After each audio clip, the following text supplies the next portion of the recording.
Welcome to rhythm of learning. നമ്മുടെ Kerala history ഏകദേശം കഴിയാറായിട്ടുണ്ട്. ഇന്ന് നമ്മള് ശ്രീ വിശാഖം തിരുനാള്, ശ്രീമൂലം തിരുനാൾ തുടങ്ങിയ രാജാക്കന്മാരെ കുറിച്ചാണ് പഠിക്കാനായിട്ട് പോണേ. അപ്പൊ ശ്രീ വിശാഖം തിരുനാൾ എന്ന് പറയുമ്പോൾ തന്നെ എല്ലാവർക്കും ഓർമ്മ വരിക ശ്രീ വിശാഖ് എന്ന് പറയുന്ന മരച്ചീനിയുടെ അത്യുൽപാദന ശേഷിയുള്ള വിത്തിനത്തെ കുറിച്ചിട്ടാണ് അല്ലെ. അതായത് മരച്ചീനി കൃഷി വളരെയധികം പ്രോത്സാഹിപ്പിച്ച, മരച്ചീനി കൃഷിയെ പ്രോത്സാഹിപ്പിച്ച വ്യക്തിയാണ് ഇദ്ദേഹം. അപ്പൊ മരച്ചീനി കൃഷിയെ പ്രോത്സാഹിപ്പിച്ചു എന്നുള്ളത് കൊണ്ട് തന്നെ മരച്ചീനി കൃഷിയുടെ അല്ലെങ്കിൽ മരച്ചീനിയുടെ അത്യുൽപാദന ശേഷിയുള്ള വിത്തിനത്തിന് നമ്മൾ എന്ത് പേരിട്ടു? ശ്രീ വിശാഖ് എന്ന് പേര് കൊടുത്തിട്ടുണ്ട് അല്ലെ. ഇനി ഇദ്ദേഹത്തെ കുറിച്ച് പറയുമ്പോൾ വളരെ ഇമ്പോർട്ടന്റ് ആയിട്ടുള്ളത് മുല്ലപ്പെരിയാർ പാട്ടക്കരാറാണ്. അപ്പൊ മുല്ലപ്പെരിയാർ കരാറിനെ കുറിച്ച് എല്ലാവർക്കും അറിയാം. എന്താണ്? 999 വർഷത്തേക്കാണ് മുല്ലപ്പെരിയാർ പാട്ടക്കരാർ ഉണ്ടാക്കിയിട്ടുള്ളതെന്ന് നമ്മൾ പഠിച്ചിട്ടുണ്ട് അല്ലെ. ഡാം 999 എന്ന് പറയുന്ന സിനിമ രചിച്ചത് സോഹൻ റോയ്, അതിന്റെ സംവിധായകൻ, അതൊക്കെ നമ്മൾ കേട്ടിട്ടുണ്ട്. അപ്പൊ അതൊക്കെ കേരളം ഫാക്സ് പഠിക്കുമ്പോൾ ടീച്ചർ പഠിപ്പിച്ചു തന്നുണ്ട്.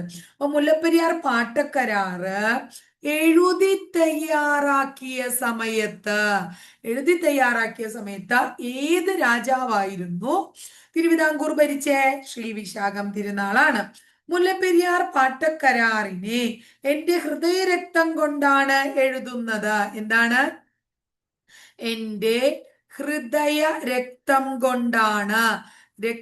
കൊണ്ടാണ് എഴുതുന്നത് എന്ന് പറഞ്ഞതാരാണ് എന്ന് ചോദിച്ചാൽ, അങ്ങനെ വിശേഷിപ്പിച്ചത് ആരാണ് എന്നത് ചോദിച്ചു കഴിഞ്ഞിട്ടുണ്ടെങ്കിൽ ആരാണ്? ശ്രീ വിശാഖം തിരുനാളാണ് എന്ന് ഓർത്തോളൂ കേട്ടോ. അടുത്തത് വൈസ്രോയിയുടെ എക്സിക്യൂട്ടീവ് കൗൺസിലിനെ കുറിച്ച് കേട്ടിട്ടുണ്ടാവും നിങ്ങൾ അല്ലെ. ആ വൈസ്രോയിയുടെ എക്സിക്യൂട്ടീവ് കൗൺസിലിൽ അംഗമാകാൻ ക്ഷണം ലഭിച്ച ഇന്ത്യയിലെ ആദ്യത്തെ രാജാവാണ് ആര്? വിശാഖം തിരുനാൾ എന്നും ഓർത്തു വെക്കണം. ക്ലിയർ ആയില്ലേ? ഇനി അടുത്തത് തിരുവിതാംകൂറിൽ ആദ്യം പോലീസ് സേന അല്ലെങ്കിൽ അഞ്ചൽ സംവിധാനം അതൊക്കെ സംഘടിപ്പിച്ചിട്ടുള്ള ആൾക്കാരെ കുറിച്ച് നമ്മൾ പഠിച്ചു. ഈ തിരുവിതാംകൂറിൽ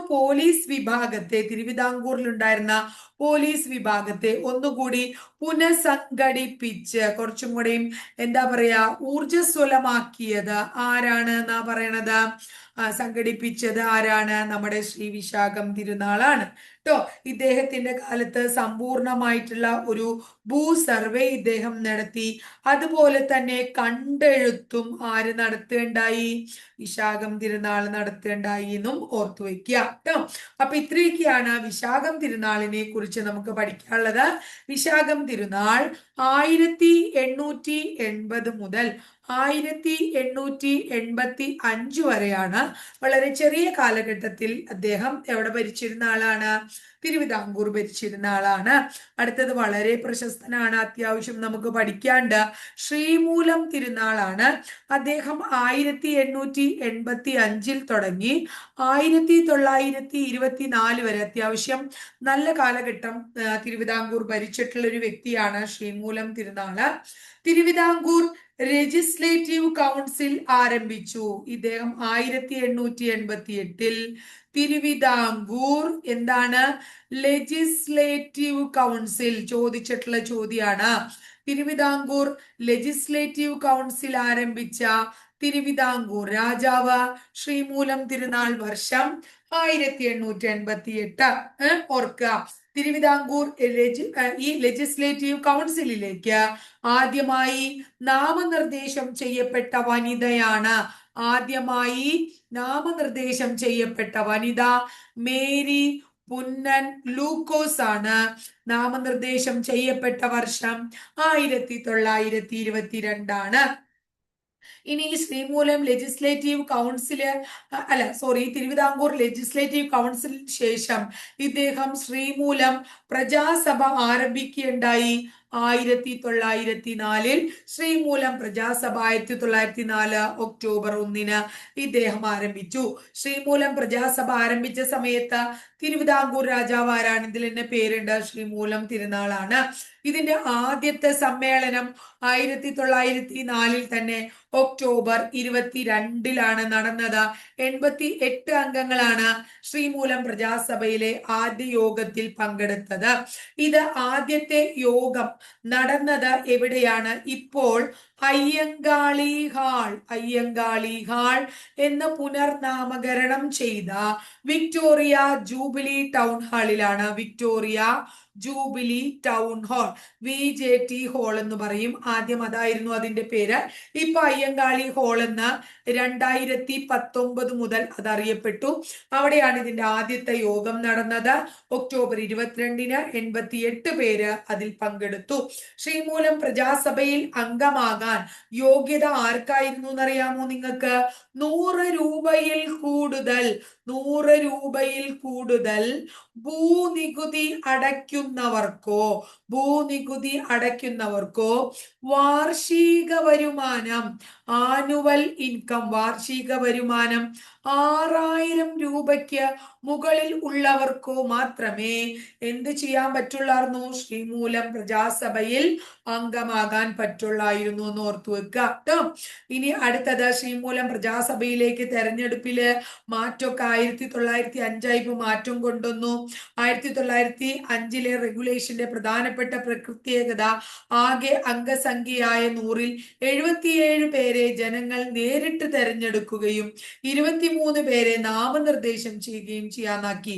അപ്പൊ 1905 പുതിയൊരു റെഗുലേഷൻ ഒക്കെ വന്നു. അപ്പൊ 100 അംഗങ്ങളുള്ളതില് 77 പേരെ ജനങ്ങൾ നേരിട്ട് തെരഞ്ഞെടുക്കും, 23 പേരെ നാമനിർദ്ദേശം ചെയ്യും.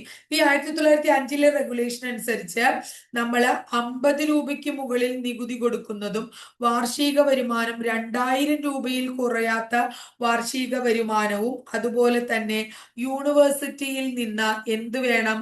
ഒരു ബിരുദവും നേടണം എന്നുള്ള ഇത്രയും ക്വാളിഫിക്കേഷൻ ആണ് ശ്രീമൂലം പ്രജാസഭയ്ക്ക് കൊടുത്തത്. അപ്പൊ ഇത്രയും ശ്രീമൂലം പ്രജാസഭയെ കുറിച്ച് ഓർത്തു വെച്ചോളൂ. അപ്പൊ ശ്രീമൂലം പ്രജാസഭ കഴിഞ്ഞാൽ അടുത്തത് നമ്മൾ പറയേണ്ടത് 1919 ഒരു പൗര സമത്വവാദ പ്രക്ഷോഭം നടക്കുമ്പോൾ തിരുവിതാംകൂറിലെ രാജാവ് ഇദ്ദേഹമായിരുന്നു.